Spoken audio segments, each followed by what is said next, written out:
ನಿರಂತರವಾಗಿ ಸುರಿಯುತ್ತಿರುವ ಧಾರಾಕಾರ ಮಳೆ ಮಂಗಳೂರಲ್ಲಿ ಮೂವರನ್ನ ಬಲಿ ಪಡೆದಿದೆ. ಮಂಗಳೂರು ನಗರ ನಾಗೂರಿಗರಡಿ ಬಳಿಯಲ್ಲಿ ಈ ಘಟನೆ ನಡೆದಿದ್ದು, ಇಂದು ಮುಂಜಾನೆ ಮನೆಯಲ್ಲಿ ಮಲಗಿದ್ದ ವೇಳೆಯಲ್ಲಿ ಮನೆಯ ಮೇಲೆ ಗುಡ್ಡ ಕುಸಿದು ಒಂದೇ ಕುಟುಂಬದ ಮೂವರು ಸಾವನ್ನಪ್ಪಿದ್ದಾರೆ. ಬಿಹಾರ ಮೂಲದ 46 ವರ್ಷದ ಶಾಂತ, 8 ವರ್ಷದ ಅನಾಮಿಕ ಚೌರಾಸಿಯಾ ಹಾಗೂ 4 ವರ್ಷದ ಪರಿವ್ರತಪಟ್ಟವರು ಎಂದು ಗುರುತಿಸಲಾಗಿದೆ. ಅಲ್ಲದೆ ಮಣ್ಣಿನಡಿಯಲ್ಲಿ ಸಿಲುಕಿದ್ದ 14 ವರ್ಷದ ಪ್ರಾಯದ ಅಲ್ಕಾ, 11 ವರ್ಷ ಪ್ರಾಯದ ಅನುಷಾ ಹಾಗೂ 48 ವರ್ಷದ ಪ್ರಾಯದ ಬಾಲಕೃಷ್ಣ ಎಂಬುವರನ್ನ ರಕ್ಷಣಾ ಪಡೆ ರಕ್ಷಿಸಿದೆ. ಬಿಹಾರ ಮೂಲದವರಾಗಿರುವ ಈ ಕುಟುಂಬ ಕಳೆದ 20 ವರ್ಷಗಳಿಂದಲೂ ಇದೇ ಬಾಡಿಗೆ ಮನೆಯಲ್ಲಿ ವಾಸವಾಗಿತ್ತು. ಎಂದು ಮುಂಜಾನೆ ಸುಮಾರು 4:45ರಿಂದ 5 ಗಂಟೆಯ ಅವಧಿಯಲ್ಲಿ ಎಲ್ಲರೂ ಗಾಢ ನಿದ್ರೆಯಲ್ಲಿದ್ದಾಗ ಈ ದುರಂತ ಸಂಭವಿಸಿದೆ. ನಾಗುರಿಯ ಮರಿಯಾಲ್ ಹೌಸ್ ಬಳಿ ಎತ್ತರದ ಪ್ರದೇಶದಲ್ಲಿದ್ದ ಕಾಂಪೌಂಡ್ ಗೋಡೆಯು ನಿರಂತರ ಮಳೆಗೆ ಸಂಪೂರ್ಣವಾಗಿ ಜರ್ಜರಿತಗೊಂಡು ಕೆಳಗಡೆ ಇದ್ದ 4 ಬಾಡಿಗೆ ಮನೆಗಳ ಮೇಲೆ ಧರೆ ಸಹಿತ ಕುಸಿದು ಬಿದ್ದಿದೆ. ಪರಿಣಾಮವಾಗಿ ಮನೆಗಳ ಹಿಂಭಾಗದ ಗೋಡೆಗಳು ಸಂಪೂರ್ಣ ಕೊಚ್ಚಿ ಹೋಗಿ ಮನೆಯೊಳಗಿದ್ದವರು ಮಣ್ಣಿನ ಅವಶೇಷಗಳ ಅಡಿಯಲ್ಲಿ ಸಿಲುಕಿಕೊಂಡರು.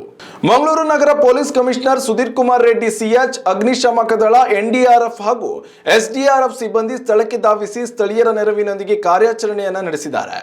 ದಕ್ಷಿಣ ಕನ್ನಡ ಜಿಲ್ಲೆಯಾದ್ಯಂತ ಮಂಗಳವಾರ ರಾತ್ರಿಯಿಂದಲೇ ಅತಿಯಾದ ಮಳೆಯಾಗುತ್ತಿದ್ದು, ತಗ್ಗು ಪ್ರದೇಶಗಳು ಜಲಾವೃತಗೊಂಡಿವೆ. ನಗರದ ಹಲವು ರಸ್ತೆಗಳಲ್ಲಿ ಕೃತಕ ನೆರೆ ಸೃಷ್ಟಿಯಾಗಿದ್ದು, ಜನಜೀವನ ಸಂಪೂರ್ಣ ಅಸ್ತವ್ಯಸ್ತಗೊಂಡಿದೆ.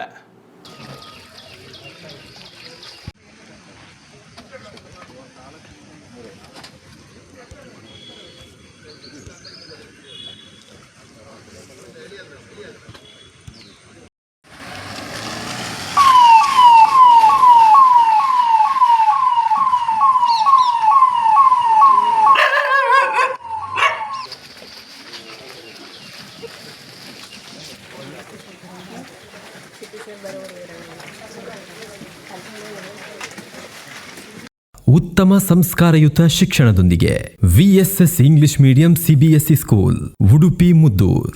ನರ್ಸರಿಯಿಂದ 10ನೇ ತರಗತಿವರೆಗೆ ಶಿಕ್ಷಣದ ಜೊತೆಗೆ 5ರಿಂದ 10ನೇ ತರಗತಿವರೆಗಿನ ವಿದ್ಯಾರ್ಥಿನಿಯರಿಗೆ ಉತ್ತಮ ಹಾಸ್ಟೆಲ್ ಸೌಲಭ್ಯವೂ ಇದೆ. ನಿಮ್ಮ ಮಕ್ಕಳ ಪ್ರವೇಶಾತಿಗಾಗಿ ಈ ಸಂಖ್ಯೆಗೆ ಕರೆ ಮಾಡಿ.